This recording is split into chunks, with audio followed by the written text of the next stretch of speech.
Prior to beginning the activity, please be sure to review the faculty information and disclosure statements, as well as the learning objectives. After listening to the activity, complete the post-test by clicking the Earn Credit link in the episode description. Downloadable slides and resources are also available. The following presentation is copyrighted by Medscape. No use, broadcast, or recording of this presentation or any part thereof is permitted without the written authorization of Medscape.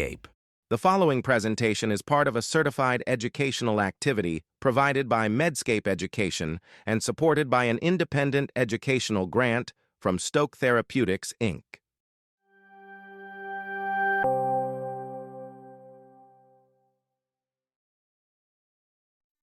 Hello, Donna and Luke. Thank you for coming in today.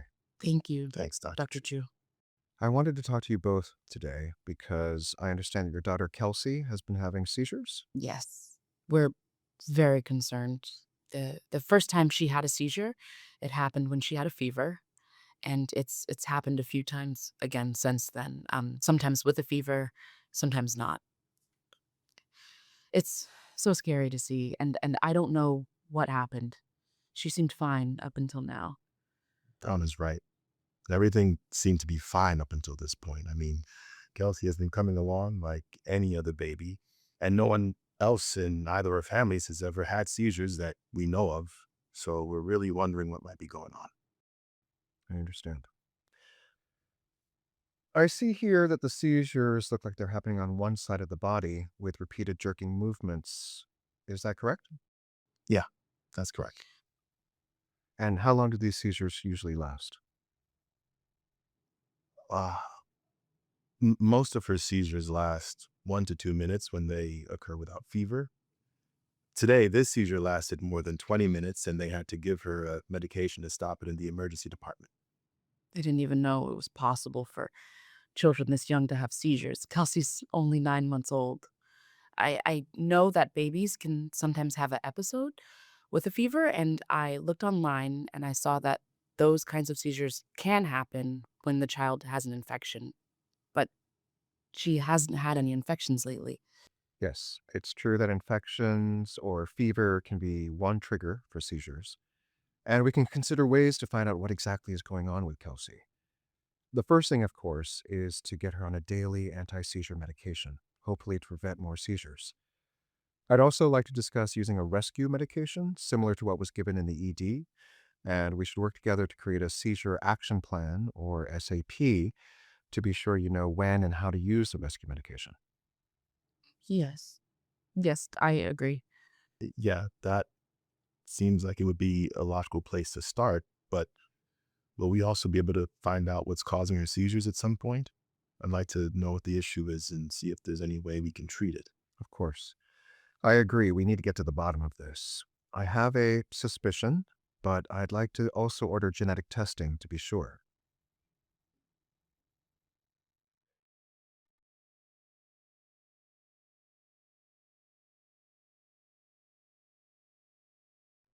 Hi, I'm Anoop Patel. I'm a pediatric epileptologist at Nationwide Children's Hospital in Columbus, Ohio.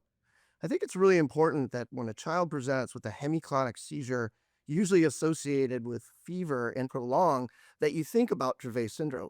But by no means is that the only presentation you may see with Dravet syndrome. Babies with Dravet syndromes or young children can present with tonic-clonic seizures. And again, status epilepticus is a red flag, with or without fever. When you see these situations, it's really important we think of genetic testing early in the diagnostic process, largely because it will inform treatment decisions and discussions. So, what do you think is going on, Dr. Chu? Febrile seizures are very common in children, but the type of seizures Kelsey is having does increase my concern that she may have a type of epilepsy called Dravet syndrome, which we can confirm with genetic testing. So you think Kelsey is having seizures because of a genetic condition? It is a possibility. Do children with this condition always have the same symptoms? Not necessarily. Children with Dravet syndrome may or may not present the same way as Kelsey has, but about 90% of children with Dravet syndrome have a specific genetic variation in a gene called SCN1A. We usually diagnose Dravet syndrome based on signs and symptoms, but genetic testing can give us further confirmation. So the genetic testing would definitely confirm your diagnosis? I would say there is a good likelihood that it would confirm the diagnosis. Another good reason to do the test is because it can help us make the best decision on how to treat Kelsey's seizures. Why is that?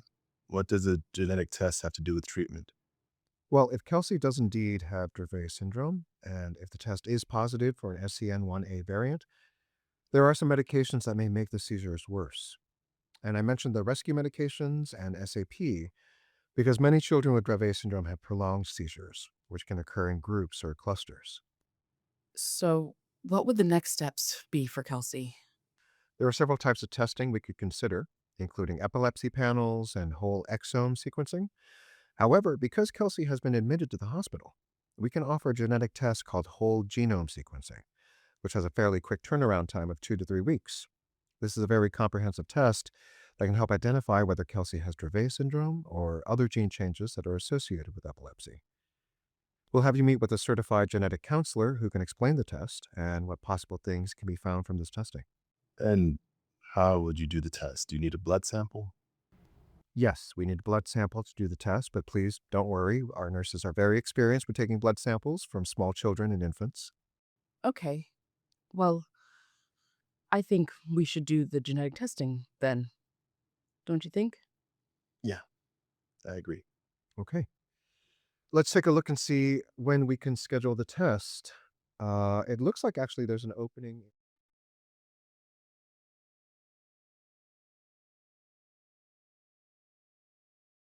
Let's talk about the importance of genetic testing in Dravet syndrome. First of all, you have to consider what type of test you're going to get. If you have access to rapid genome sequencing, these tests can be returned fairly quickly and the diagnosis can be made early. If you don't have access to that technology, then a whole exome sequence or epilepsy panel would be just fine to pick up the genetic variation. Of course, with Dravet syndrome, we're looking for a loss of function variation in the SCN1A gene. That's the typical gene change you're going to see. It's really important you work with your genetic counselors or genetic testing team because there are some nuances of when you order genetic testing in general and specifically for Dravet. Some cases, insurance needs to be authorized, and therefore you can't send the test without getting it prior authorized. Another common barrier in obtaining genetic testing for Dravet syndrome is working with your social workers and other resources at your institution to make sure that the family is not having to pay full price for these tests as they're very expensive. One last thing that I think is a really important consideration is the interpretation. Don't try to make that interpretation in a silo. You're going to want to work with genetics or genetic counseling to cover that. And what that will add to our diagnostic workup is really important because it will dictate what treatments we would use and treatments we would want to avoid. It will lead to better outcomes if we pick the right treatments early and correctly. Thank you for coming back in today, Donna and Luke. I wanted to discuss the results of Kelsey's genetic testing with you. Yes, of course. So does Kelsey have Dravet syndrome? Yes, the results show that Kelsey has a variation in the SCN1A gene, which indicates that she most likely has Dravet syndrome. Specifically, she has what we call a loss of function variant, which means the gene's instructions are not working well enough to make a protein that helps the brain work normally. So, what does this mean for Kelsey? It's difficult to say with 100% certainty. Each child with Dravet presents with different symptoms, and we're not able to predict what will happen with every child.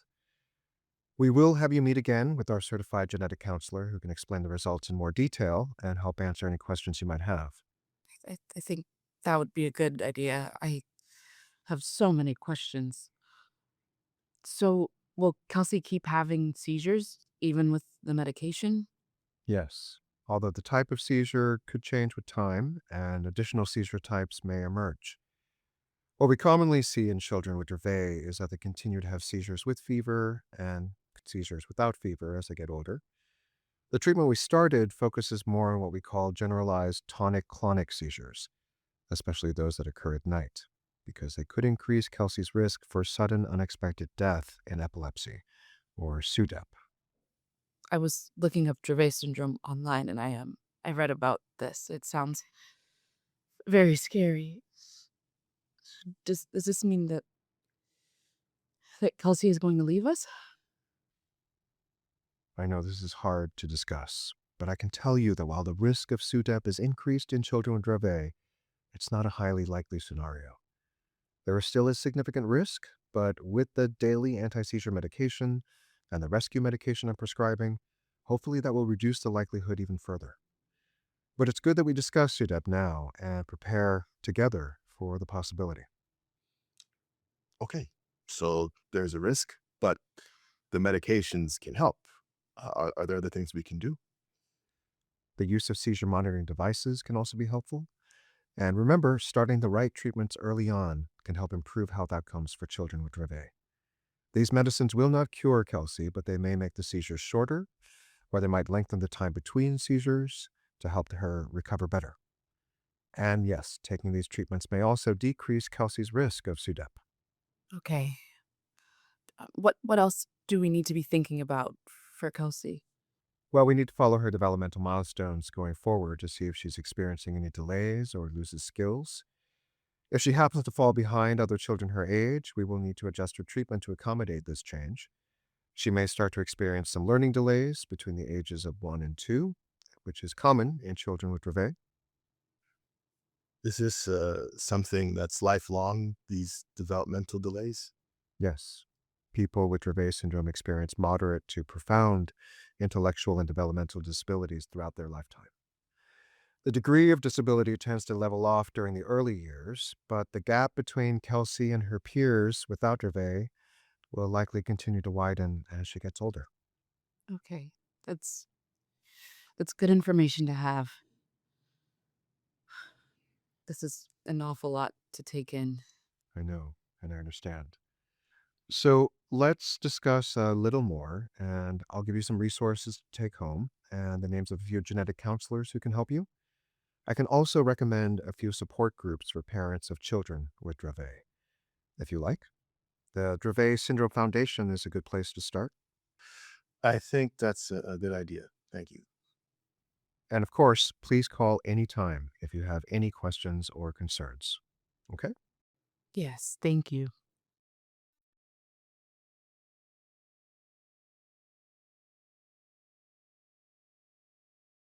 So it's going to be important that you know how to interpret these genetic tests, specifically for Dravet syndrome. One big consideration is how that gene is working in that person. Is it losing function, which we call a loss of function genetic variation, or is gaining function, meaning it's working too much? That will help us understand what treatments to use and avoid. In a loss of function genetic variation, you're not going to want to use sodium channel blocker anti seizure medications. Where if the child has a gain of functions, genetic variation, those medications are possible. The other big thing is to really understand, does the child have the other symptoms in Dravet syndrome? Remember, you can have the same genetic variation and that child have what we call generalized epilepsy febrile seizures plus, which is a really easier to treat genetic syndrome and does not have the developmental consequences that we see in Dravet. It's really important that the family understands what to expect with Dravet syndrome. We have a lengthy conversation in my clinic about the developmental milestones to track those very closely to let us know if they stop seeing certain behaviors or activities a child once did. And then, more importantly, all seizures should be told for us because we're going to want to adjust medications. We're going to want to switch medications when side effects occur. And we want to prepare that family for a journey that they may have to take with having a child who has Dravet syndrome. It's also really important that you get the appropriate resources. They may need out speech therapy, behavioral therapy, or even physical and occupational therapy referrals. So it's important to set that up with your families as well and not try to sugarcoat what to expect. We can't predict outcomes for all kids with Dravet, and there are some kids who have good outcomes, but you just have to give them the information that we know from the medical literature. It's also important to remember that not everybody with Dravet syndrome has a genetic variation in the SCN1A gene. We think it's associated 80 to 90% of the time. But remember, at the end of the day, Dravet syndrome is a clinical phenotypic definition. And that means if they have those hemiclonic seizures with fever, without fever, then they go on to develop myoclonic seizures in their second year of life and start losing or having stagnation of their development, low tone, then they have a lot of the symptoms and phenotype in Dravet syndrome. So don't be fooled by those kids who don't have that genetic variation in SCN1A. There's a lot more for us to learn with those children, but the treatment algorithm should be the same. Thank you for participating in this activity.